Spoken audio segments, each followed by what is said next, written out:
Lumen nomor 11.816, 11 Desember 2024.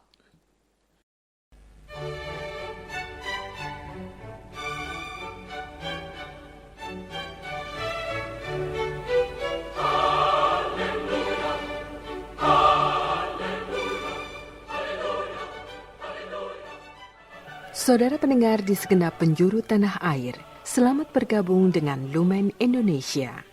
Lumen Indonesia siap melayani Anda setiap hari. Saudara terkasih, marilah kita bersatu dalam Tuhan kita Yesus Kristus yang tidak berubah dahulu, sekarang, dan selama-lamanya. Allah Sang Maha Rahim mengasihi dan menerima sebagaimana adanya kita. Allah Bapa kita di surga senantiasa bersedia menolong, menghibur, dan meneguhkan kita dalam menghadapi segala permasalahan hidup sehari-hari.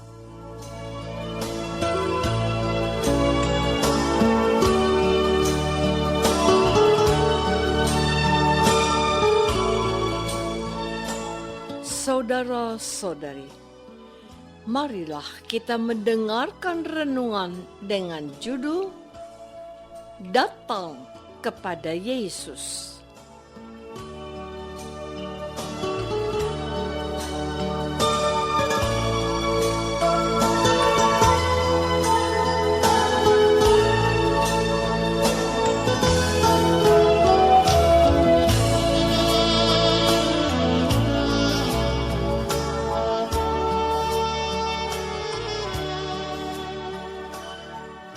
Yang berdasarkan pada Injil Matius bab 11 ayat 28 dan 29. Kata Yesus, "Marilah kepadaku, semua yang letih lesu dan berbeban berat. Aku akan memberi kelegaan kepadamu. Pikulah kuk yang kupasang, dan belajarlah padaku, karena aku lemah lembut dan rendah hati, dan jiwamu akan mendapat ketenangan."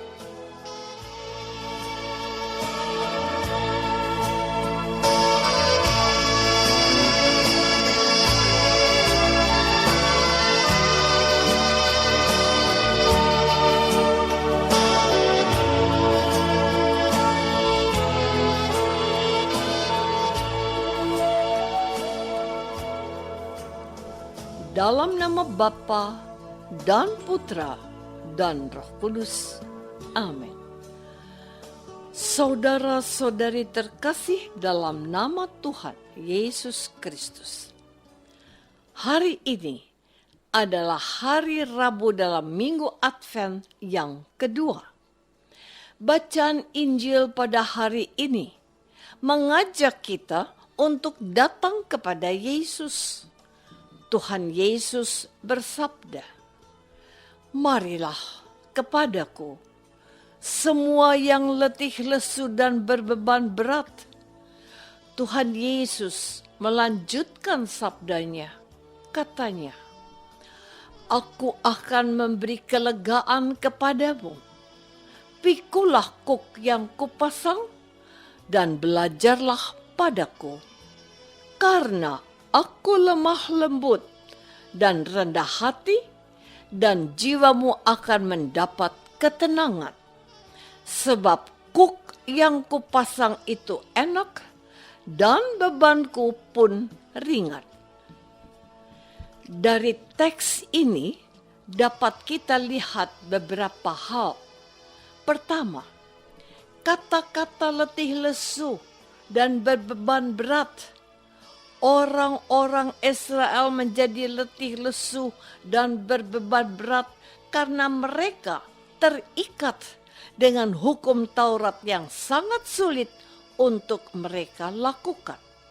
Selain itu, orang-orang Israel juga menjadi letih lesu dan berbeban berat karena beban dosa yang mereka tanggung.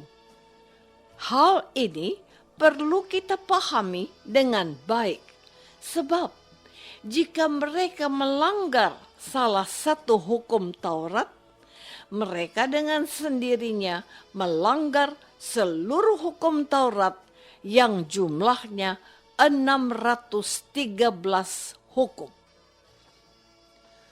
Saudara-saudari terkasih, hal kedua yang kita perhatikan adalah kata kuk yang disebutkan sampai 2 kali dalam perikop yang singkat tetapi penuh dengan makna. Kuk memiliki banyak makna. Bagi orang Israel, kuk sudah sangat mereka pahami dalam keseharian hidup mereka. Kuk adalah sebuah perkakas yang menghubungkan 2 atau lebih binatang seperti lembu, sapi, atau binatang lain, sehingga kedua binatang itu jadi satu.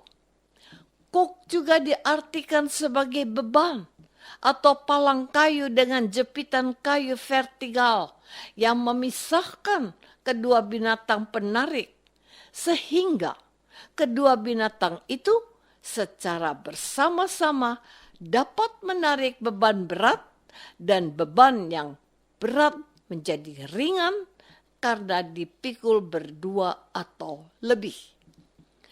Kuk biasanya terbuat dari palang kayu tunggal dengan jerat tali yang diikatkan ke leher binatang penarik. Kata kuk merupakan terjemahan dari beberapa kata Ibrani dan Yunani yang dipakai baik secara harafiah untuk kerangka kayu yang menghubungkan 2 ekor binatang. Binatang itu biasanya lembu jantan maupun kiasan untuk melukiskan takluknya seorang pribadi kepada pihak lain. Saudara-saudari terkasih, dalam kaitan dengan ajaran Yesus, kuk dipahami secara lain. Yang dimaksud kuk dalam Matius ini adalah sebutan kiasan untuk hukum Taurat, yaitu hukum yang dipikul atau hukum yang harus ditaati oleh semua orang Israel dimanapun mereka berada. Dengan demikian, ada kaitan antara orang yang letih lesu dan berbeban berat dengan kuk.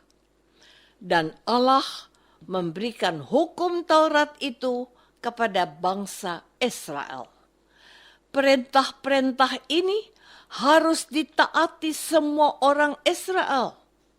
Namun, kalau kita mengacu pada perkataan Rasul Yakobus tadi, bahwa melanggar satu saja sama artinya melanggar semuanya, tentu teramat berat. Maka pertanyaannya adalah, apakah ada yang sanggup melaksanakan semua perintah Taurat dengan sempurna? Jawabannya adalah sulit. Artinya, bisa dilakukan dengan sempurna, namun dengan perjuangan dan pengorbanan yang besar. Salah satu yang terbukti bisa melaksanakan hukum Taurat dengan sempurna ialah Rasul Paulus. Karena itu, Rasul Paulus yang sangat pandai dengan berani mengatakan bahwa ia termasuk orang yang mentaati hukum Taurat dengan tak bercacat atau sempurna. Saudara-saudari terkasih, kita dapat membayangkan betapa beratnya kuk yang harus dipikul atau ditanggung oleh orang-orang Israel pada waktu itu. Oleh karena itu, Yesus menawarkan kuk baru. Kuk baru yang Yesus tawarkan bukan lagi dengan banyak hukum atau aturan yang berat dan banyak jumlahnya, tetapi hanya dengan satu hukum, yakni hukum cinta kasih. Hukum cinta kasih itu sangat mudah diingat dan ringan untuk dilaksanakan. Beda dengan hukum Taurat yang berjumlah 613 perintah. Oleh karena itu, satu-satunya cara yang kita tempuh untuk mendapatkan kelegaan dan ketenangan adalah dengan datang kepada Yesus. Dalam perjumpaan dan kebersamaan dengan Yesus, kita belajar untuk menjadi orang yang lemah lembut seperti Yesus. Kalau kita mengangkat beban atau masalah dengan hati yang panas dan menggerutu, maka beban yang ringan bisa jadi berat, dan beban yang berat menjadi semakin berat.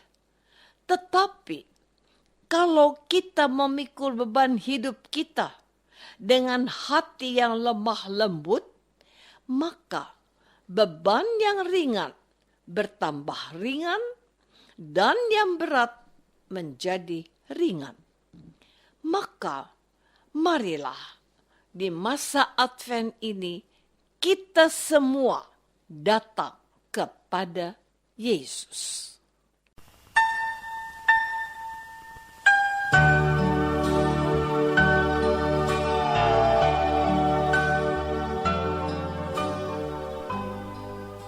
Saudara terkasih, marilah kita masuk dalam saat hening sejenak untuk meresapkan renungan yang baru saja kita dengar bersama dalam kehidupan iman kita masing-masing.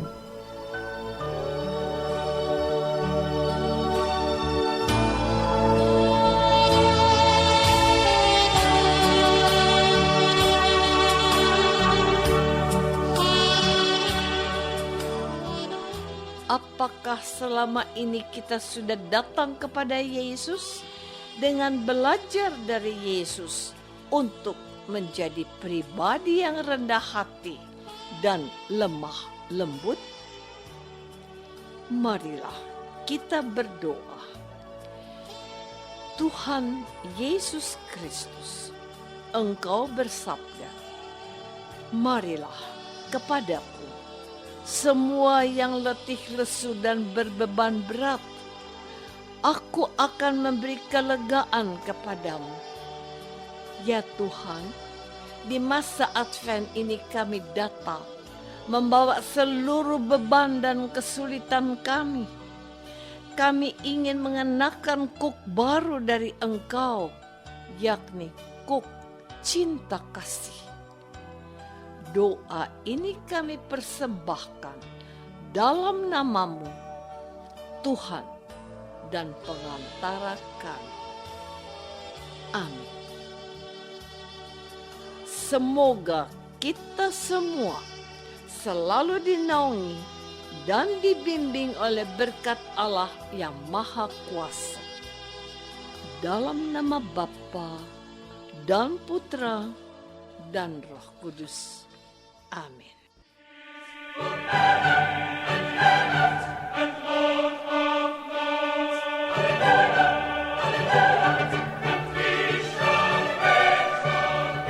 Dengan penuh kasih dan sukacita, Lumen Indonesia mengundang saudara-saudara seiman di segenap penjuru tanah air.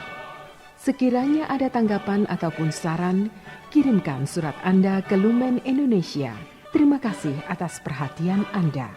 Sampai berjumpa lagi dengan Lumen Indonesia pada waktu dan gelombang yang sama esok hari.